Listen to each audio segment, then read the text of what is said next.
Chemistry 12 chapter solutions CBSE के हम previous year questions कर रहे थे 2023 तक जो आए हैं। टॉपिक 3 हमारा है रॉल्स लॉ। तो पिछली वीडियो में हमने नेगेटिव डिविएशन पढ़ा रॉल्स लॉ से। आप चाहे तो पिछली वीडियो देख सकते हैं, उसमें हमने नेगेटिव डिविएशन पढ़ा था। इस वीडियो में हम एग्जाम्पल एक देखेंगे कि ऐसा क्यों होता है। तो पिछली वीडियो में भी हमने एक देखा था कि ऐसा क्यों होता है, रीज़न क्या है, पर इस वीडियो में एक स्पेसिफिक एग्जाम्पल के साथ हम देखेंगे कि ऐसा क्यों होता है। 38 क्वेश्चन है, explain why a solution of chloroform and acetone shows negative deviation from Rawls law. Delhi 2011 में 2 मार्क्स का क्वेश्चन आया था। तो सबसे पहले यह समझते हैं, मान लेते हैं एक बीकर में हमारे पास क्या है, क्लोरोफॉर्म है, ठीक है, सीसी उसके बीच में इंटरेक्शंस है, बॉन्ड बना हुआ है, और दूसरे बीकर में हमारे पास क्या है, एसीटोन है। तो एसीटोन ए, तो वहाँ ए बॉन्ड बना हुआ है, और यहाँ पर हमारे पास जो मिक्सचर है एसीटोन और क्लोरोफॉर्म का वो क्या है, सी है। मतलब क्लोरोफॉर्म और एसीटोन एक साथ बॉन्ड बना रहे हैं, ठीक है। उनका वेपर प्रेशर है, यहाँ क्लोरोफॉर्म का है, यहाँ पर एसीटोन का, यहाँ दोनों का है। मतलब partial pressure of chloroform and partial pressure of acetone. अब यहाँ पर बोला गया वो नेगेटिव डिविएशन शो करते हैं, मतलब ए और सी का बॉन्ड वो स्ट्रॉन्गर होना चाहिए एज कम्पेयर टू इंडिविजुअल, तभी नेगेटिव डिविएशन होगा, हमने देखा। तो हम लोग देखते हैं इसको कैसे लिखेंगे 2 मार्क्स के लिए। When acetone is added to chloroform, the molecules of chloroform forms strong hydrogen bonds with the molecules of acetone, ठीक है। अब होता क्या है कि जनरली जो क्लोरोफॉर्म है वो बहुत ही कॉमन नॉन पोलर सॉल्वेंट है, तो उसमें एसीटोन एक सॉल्यूट के रूप में ऐड किया गया, ठीक है। तो पहले इनके बीच में कुछ इंटरेक्शंस था, ठीक है, लेकिन जब इनको मिक्स किया गया तब जो इंटरेक्शन बना वो स्ट्रॉन्ग बना as compare to individual interactions of chloroform and acetone, ठीक है। कौन सा स्ट्रॉन्ग इंटरेक्शन बना, तो यहाँ आप देखिए, यहाँ लिखा हुआ है when acetone is added to chloroform the molecules of chloroform forms strong hydrogen bonds. तो जो हाइड्रोजन बॉन्ड्स बनता है वो as compare to the individual इनका इंटरेक्शंस बॉन्ड्स उससे ज्यादा स्ट्रॉन्ग है। तो जो हमारा हाइड्रोजन बॉन्ड बना वो स्ट्रॉन्ग बना एज कंपेयर, ठीक है। तो the molecules of chloroform forms strong hydrogen bonds किसके साथ, with the molecules of acetone. Chloroform hydrogen bond acetone, ठीक है। यहाँ पर आप एक स्ट्रक्चर भी दिखा दीजिए, है ना। जैसे यहाँ पर हमारा क्लोरोफॉर्म हो गया, ठीक है, CHCl3, और हाइड्रोजन बॉन्ड होता किसके किसके बीच में है, तो H और स्ट्रॉन्ग इलेक्ट्रोनेगेटिव एटम्स, तो hydrogen second most electronegative atom है आफ्टर क्लोरीन।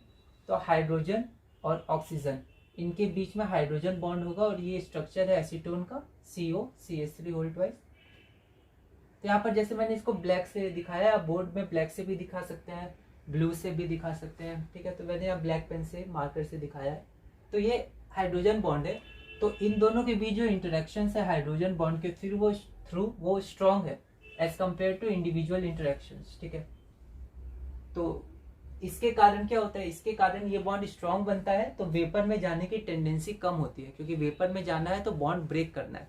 तो ये बॉन्ड स्ट्रॉन्ग है तो ब्रेक करना मुश्किल है as compare to this two, तो यहाँ पर वेपर में जाने में मुश्किल होता है, ठीक है।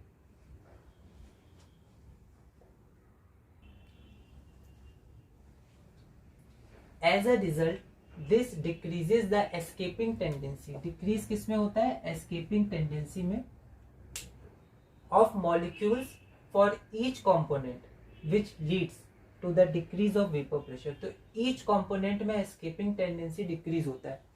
क्लोरोफॉर्म पहले, जो क्लोरोफॉर्म कंपोनेंट वो पहले आसानी से चला जा रहा था एज कंपेयर टू Ca, जो A है वो भी पहले आसानी से चला जा रहा था एज कंपेयर टू Ca। तो जो इंडिविजुअल कंपोनेंट्स थे वो आसानी से ऊपर जा रहे थे वेपर फेज में, लेकिन जब बॉन्ड बन गया तो वो बॉन्ड स्ट्रॉन्गर बन गया, तो अब उतना आसान नहीं होगा। As a result this decreases the escaping tendency of molecules for each component. तो ईच कंपोनेंट के लिए पहले के मुकाबले डिक्रीज हो गया tendency, escaping tendency, escaping to the vapour phase for each component which leads to the decrease of vapour pressure.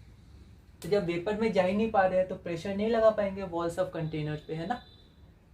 तो this decreases which leads to the decrease of vapor pressure resulting in negative deviation from Rod's law। ठीक है, तो अब जब वो vapour में जा ही नहीं पा रहे हैं, वेपर प्रेशर बढ़ा ही नहीं पाएंगे, तो फिर क्या होगा, जो रॉड्स लॉ के अनुसार जो प्रेडिक्ट किया गया था, हमने समझा था ये, तो उसके कंपेयर में अब कम होगा। ठीक है, तो ये रहा हमारा क्वेश्चन। इस एग्जाम्पल को ध्यान रखिएगा और कुछ एग्जाम्पल्स में रीजन भी ध्यान रखिएगा, आखिर वो कौन सा इंटरेक्शन है जो स्ट्रॉन्गर बन जाता है। ठीक है, तो ये हो गया। अब हम अपने अगले क्वेश्चन की तरफ चलते हैं।